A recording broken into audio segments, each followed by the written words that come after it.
can be only one podcast, and may it be the Prince of the Universe. Hi, folks, I'm Matt. Hey, it's Wes at 103 Rock. You got it. I used to say, it's Friday! You know, when it was Friday, because that's your happy day, because everyone was getting off work and getting paid. Got it. Yeah, I kind of got you. I understood where you're going with that.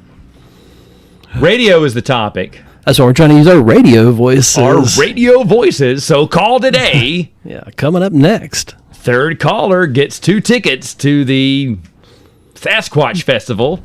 Hey. Is your mother-in-law going to be there? Yes, right, but she'll be a that. blurry image if you take a picture of her. No. There you go. Hey. Remember radio? I do. Vaguely. Radio, what was radio to you as you were a kid growing up? When did you, let me ask you this, when did you start? I remember exactly when I started listening to the radio. I would say probably like 6. 6? Okay. Yeah. We would hear it if we were at a friend's house, if we were in the car. But when we were, I want to say I was 13, maybe 14, but somewhere around there, we had gotten our first Walkman. Gotcha. Walkmans played tapes, and you could tune into the radio, FM. And so that was a game changer for us. Then all the time we'd be listening to the radio. I would say 6.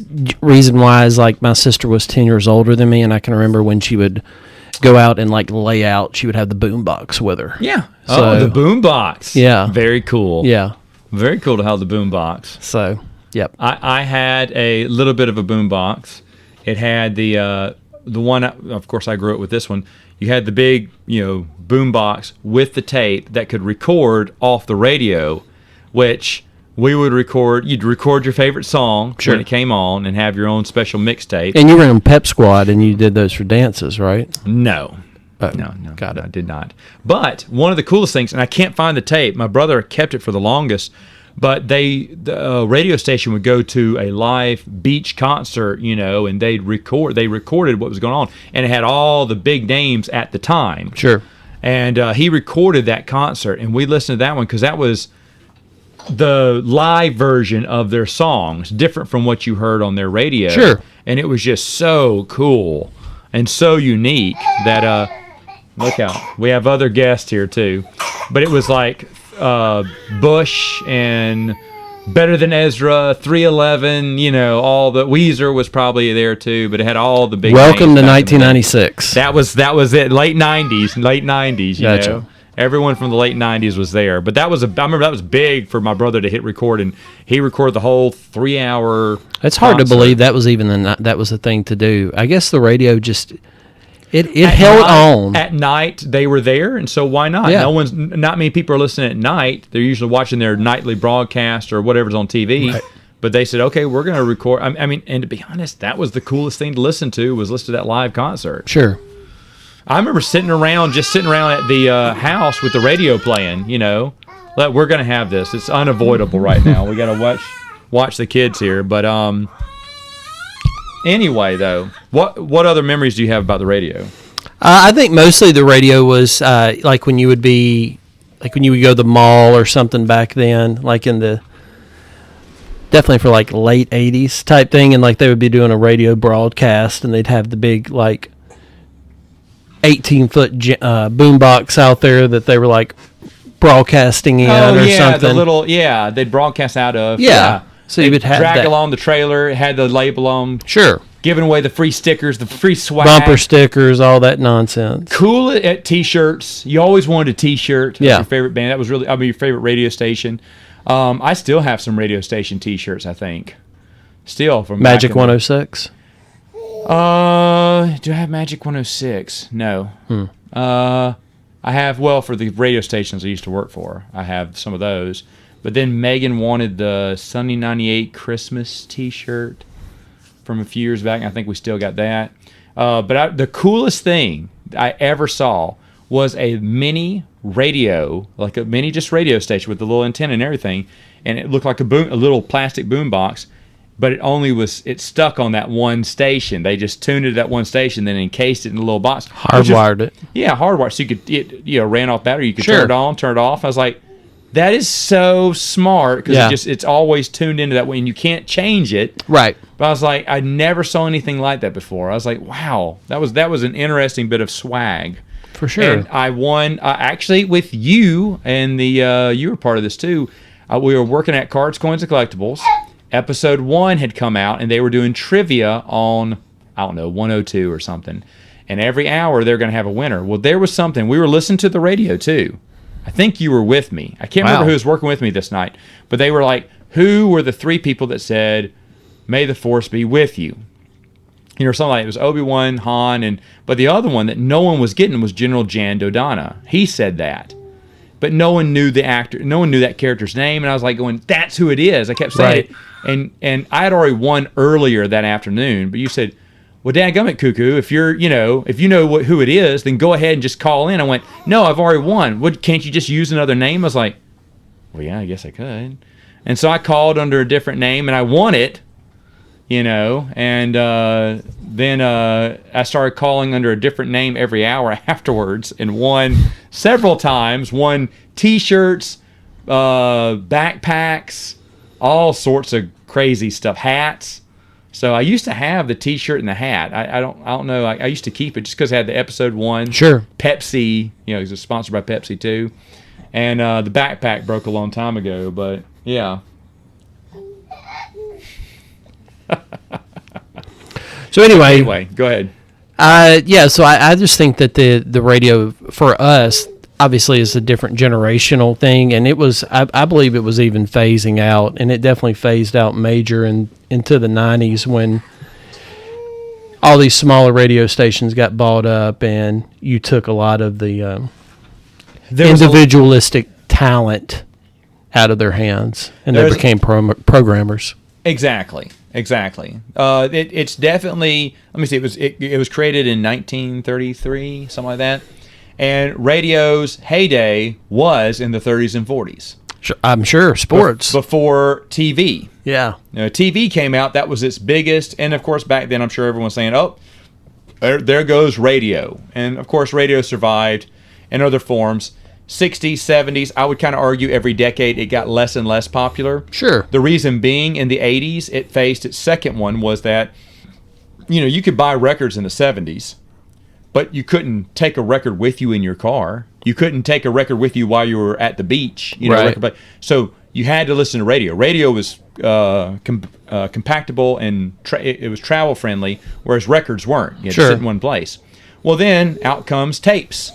In the 80s, with a speed bump of 8 tracks in the middle. 8 tracks there. They're trying to figure things out, but the tape was invented. And then Walkman, and now your music can travel with you. It can travel with you in your boombox, in your Walkman. And then, once again, radio, they're dying. They're on their way out.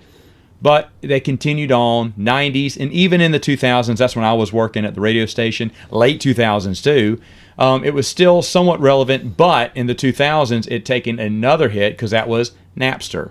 Yeah. Kazaa, LimeWire, whatever the free download service was after Napster closed. Right. And you could download your own digital music. But iTunes came out, so you could buy certain, albums and create your own little. Everyone had an iPod. I mean. Sure. Some sort, or the iPod Mini, something like that. So everyone had their own little song list of music. The problem was that was expensive to buy, $1 or 99-cent songs or $1.99, whatever they were. But it was expensive to do that, and some people were not. And even in my day, in the late 2000s, XM, satellite radio, Sirius had been out. Oh yeah, been out for like almost a decade. Yeah, but they still weren't. It was kind of threatening radio in a way, but back then no one thought about paying. Not many people were paying for that. There was a few people paying XM Sirius. Of course, they were making their business, and when they kind of combined together, that's how they survived. But the thing was, you had to pay for that, and people weren't used to paying for their music, because why pay? I remember people saying this: "Why pay when the radio is free?" And of course, radio people said that all the time. Right? Why pay for that music? We can play those songs, and if it's you can even request songs. You can call in and request something, we'll play, which was true. So radio limped along even with all of these. Now the problem, and this is why I think this is radio's biggest challenge, is you're dealing with digital streaming, and now everyone is perfectly fine with paying a Pandora, Spotify, thank you, an Amazon Unlimited, which is what I have, or Apple Unlimited. People are happy paying for a service now to listen to whatever, whenever. And it doesn't have every single song. No. It's built, it's like everything else for us. It's built on convenience. Yeah, but you still got most of your, library you can listen to never get bored. Definitely. And now it's whenever you want, whatever you want, and you can even pause. So it's not just the songs limited on your iPod, which were hundreds of songs, but still. I think part of it too is just it's a regional thing, so it connected people that way. That's something that's just a lost art now. People just aren't connected that way. No, but radio has definitely been threatened. They're not used. I mean, they are used to having these threats come about it seems like 20 years. A new threat arises. TV, I just kind of looked over this, kind of looking over the developments. But tapes, I mean, I think that's bigger than records because, again, that's tapes and Walkmans. You can start walking around. Yeah, it's all anywhere. Like you said, it's based on convenience. Same thing we have now. And now we have the ultimate convenience of being our own DJ and programming whatever songs we want whenever we want. So right. You basically are the DJ. Except now you don't commercials. The radio right now, looked up the numbers, is 40% commercials, 60% music. No, now there may be some station that goes, we cut down on the commercials and give you the There's also there's no DJ. It runs off of someone's satellite and they're just programming every day. They got low overhead, right? And they don't have many people buying advertisement, which is why they're lower. But on the average, 40%. Now. In today's day and age, I try to think of why would someone listen to radio? Well, you have talk shows, news talk and stuff like that. I get that. But that stuff's online too. You can go to the website and catch up on today's show. It's already been pre-recorded. Again, we're a generation or in an age of convenience. So now I don't have to worry about tuning in precisely at 11:30 or whatever time it is just to make sure I catch the show. If I'm busy at 10 in the morning when your show comes on, I'll just listen to it later on in the afternoon or over my lunch break or when I get home that evening. Right. They look at a lot of downloads as much as you do a live stream. Exactly. Yeah. So live radio, that's not working. One other thing you could use it on, sports. Sports is still relevant. But when I thought about that, unless it's a hometown sport, my brother listens to, when he can't get the Braves, he listens to the Braves online through the radio. Right. It's still free. You can just go find the radio station that plays them and then tune in because they are all online. Sure. I do that with the Mets sometimes too. In fact, I like that. I kind of like a radio broadcast. Listen to it. I think it's kind of cool. But again, I am listening to the radio station, but I'm listening through the internet, but it's not local. So only the big cities could keep that up. I mean, I could be totally wrong because if someone's wanting to catch one of the local high school, I'm sure high school football radio is still big. Yeah, that's the thing for sure. For someone who's working late or they can't make it to the game, I guarantee you they have it on radio. Yeah, definitely. So that's still huge. But what else? What else would... Well, I think the fact that what you said, if it's 60-40 split, you're dangerously close to... It's not worth, and it's now, not. You're not going to get much bang for your buck. And like I said, back in the 2000s, people still weren't. They were kind of holding off on why pay for radio. Why pay for music? Why pay for XM? Why pay for Sirius? Commercial free. Even though they had all these channels, they had Howard Stern, they had all and that was the pull for some of it. But it was like, I don't want to pay when I can listen to it for free. Well, now that's not the mindset anymore. Yeah, we're conditioned. We'll pay for the music. Well, we'll pay for that now. It's the same thing with bottled water. Wes, back in the day, if you would have told us we're going to sell bottled water to people, and I would say I'm never buying bottled water's free.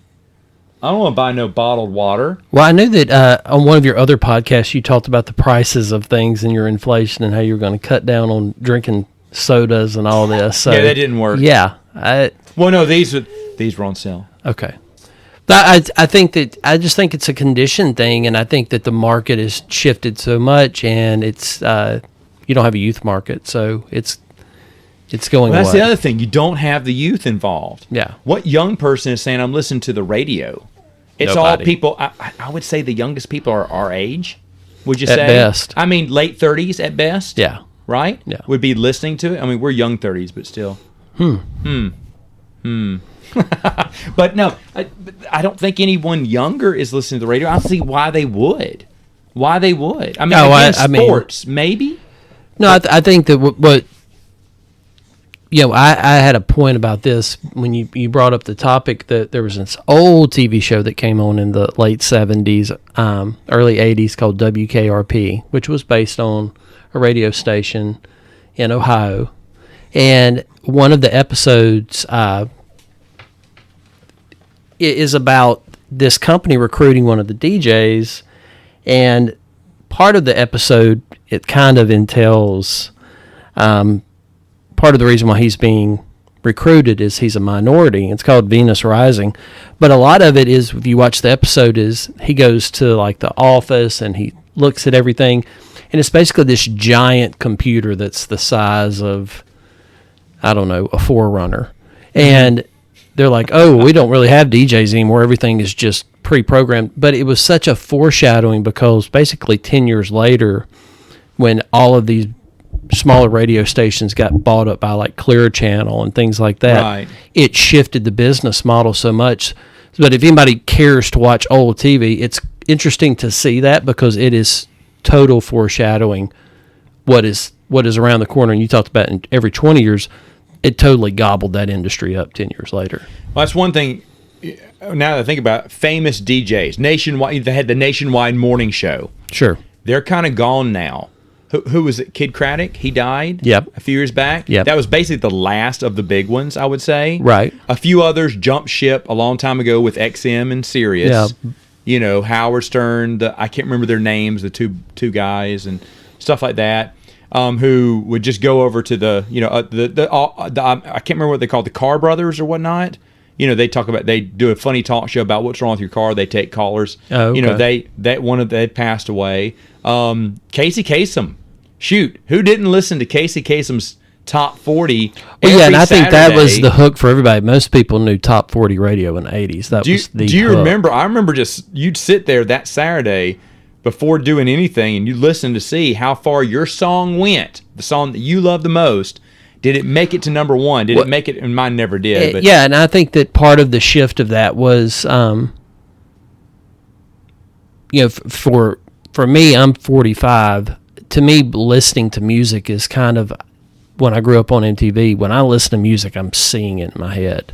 So it's hard for me to not zone in on that, and I think that changed a lot for people, and I think that's why like concerts are still so important to people our age, and that genre still dinosaurs on, is because so much of it was a visual experience, and that didn't help radio at all.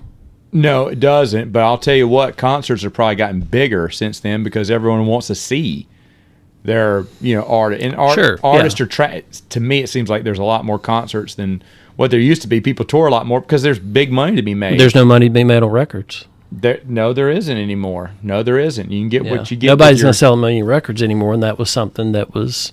So you got to go out and tour, and touring still sells, man. Still said it doesn't get old. Fine. But again, what's the radio to do to switch things around? I mean, because this, out of all the challenge, and everyone says radio dies. Before doing this podcast, I told you I went on YouTube to see if anyone had addressed the subject. Yeah, there's a few people that have. None of them did it. They said, is radio dying? Well, people said that for years, but radio continues on. Okay, no, radio's not going to just die. Okay, someone's going to have radio. Radio's going to always have a purpose for talk, for sports, I think, mainly, but other things too. So no, but then they're like, no one could say, so what can save radio? Well, who knows? That's what you're going to end with? You don't even know? You can't even answer your own question? Well, I think a lot of it too now isn't it like AM stations, or that's a lot of it is like public access type things as opposed to like a music based, because music is so. Yeah, music has got to be on, but the number passe. The number one radio station it's a country station. I looked at that. Number one. There's more country stations than anything else. Well, they say country acts are the only acts that really sell records anymore. That genre people will buy. Those people have not slowed down on buying the old records. They listen to the they radio. hold on to that technology. Hold on to that old way of doing things. I mean, hey, good for those artists, right? Those boys out there working with their hands. I guess that's telling my you part what, of it good too. old boys there. Yeah. But I mean, that's the thing, though. I think music as a whole has not been threatened as much because you look at all the other ones. TV, what did TV do? It killed the radio show out. You know, they had to stop doing radio shows. Weren't that big of dramas and all that stuff. That was cut out because why listen to something when you can watch it on TV? So that kind of killed that. Everything else was, still not that big of a threat because having tapes and stuff, you could listen to that one album. Great. But if you wanted to listen to all the music that the radio could play, that's going to cost you, the consumer, a lot of money.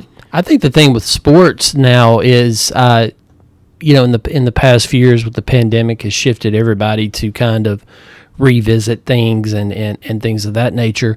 I think listening to sports on the radio versus watching it, because we've watched so much sports over the past 30 plus years from ESPN, it's just such a global thing. And you got a lot of cord cutters now. Yeah, it's a different way of experiencing the sport, hearing someone talk about it on the radio, especially baseball, because it ain't the fastest game in the world. No. Baseball has a lot of problems, and I'll just address this, which I think is why radio can really be a solution because of baseball's ignorance to today's game in this day and age. They still have blackouts in their home team area.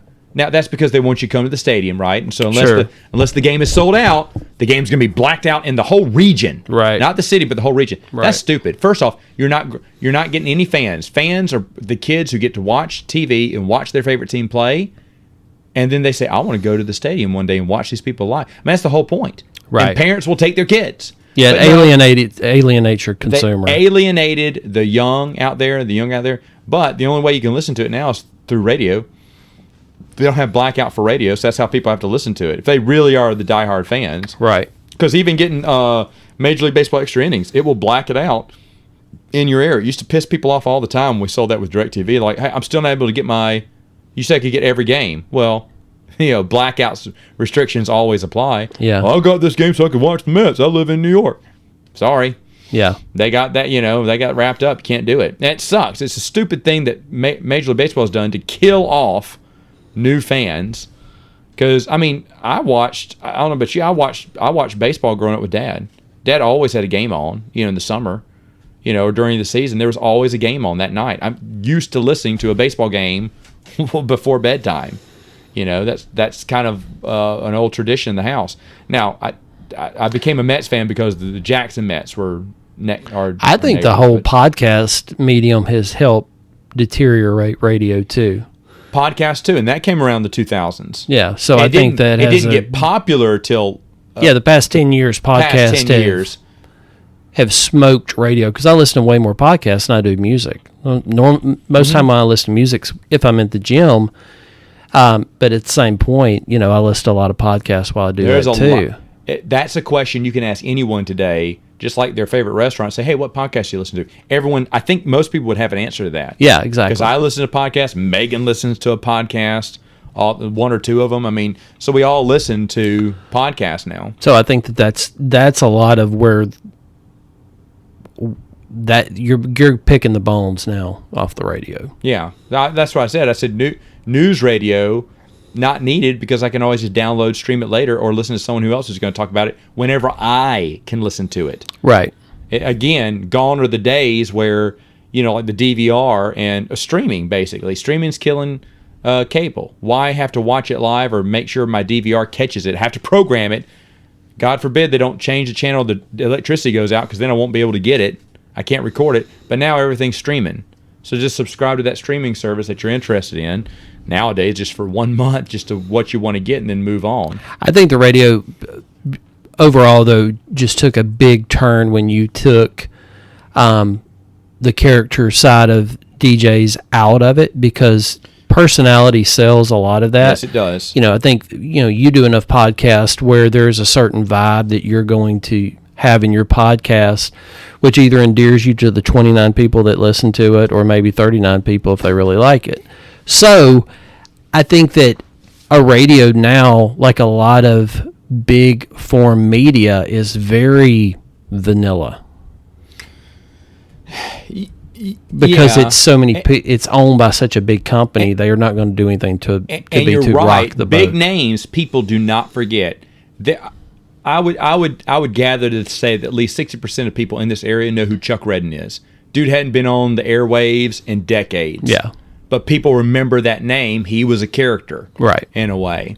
And you're right. There are other characters too we could point to. I'm just talking about local because I remember he hadn't been on the airwaves in like 10 years when I was doing it, and people were still asking because we said there's a big surprise. Someone's returning to radio. It was one of our old DJs. But everyone's like, is it Chuck Redden? Right. Because everyone knew him and loved him. But those are the big characters you talk about that just aren't there anymore. Yeah. If they are, they're just no names you don't know, or someone just manning the station to get their hours in. Those characters aren't there.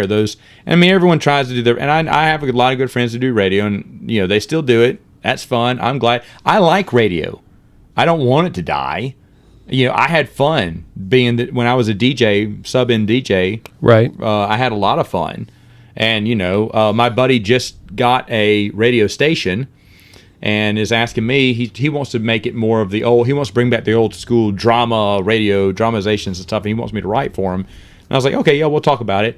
And I was thinking, dang, you know what? If he has a spare hour for a radio show, and I had the time, I'd do it. Even though not many people would listen to it. Right. More people would listen to this podcast than would listen to that radio show. Well, like I said, if you have creative people, it's what's more important when you're being creative? Is it the financial side of it or your ability to paint with broad strokes?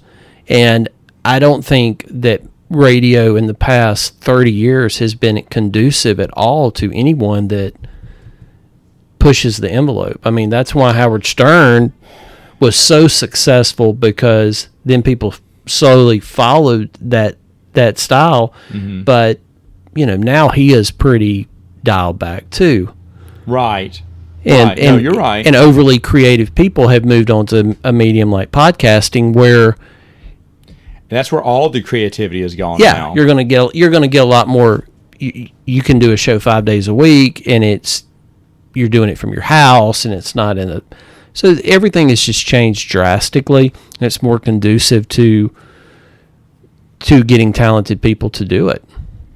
So the more talented people you had do it, the more likely you are to find success.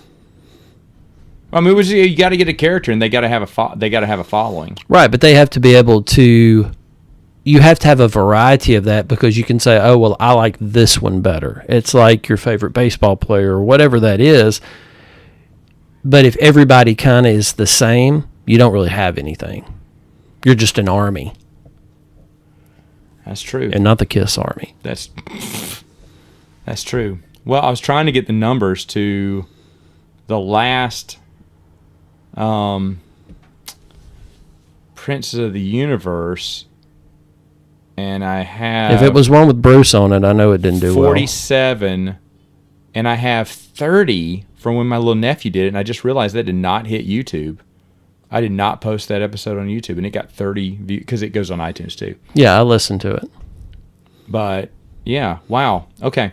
So, there we go. That's not bad. We're beating Sam Flange? Yeah, still beating Sam Flange. But, yeah, but I wouldn't get that many. You're right. Radio is just a totally different beast now. You have too many mass superstars that show up on Samofledge. You probably need a new regular on there. Well, yeah, we're trying to keep a regular on there, but he's been busy and I've been busy, so we haven't done that yet.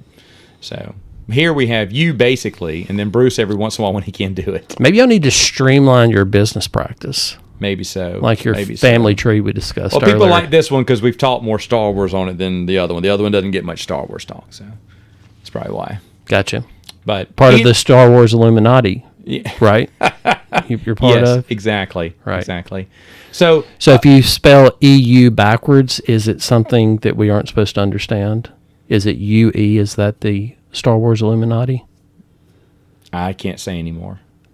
about that. That's probably In fact, the we'll best. have to end on that. So, hey, folks, let us know. I mean, seriously, let us know in the comments. I know I passed you on the comments, but is there a way to save radio? Is there something else besides When sports? is the last time you followed anything of importance That's right. on, is it celestial? Is that the term? Radio?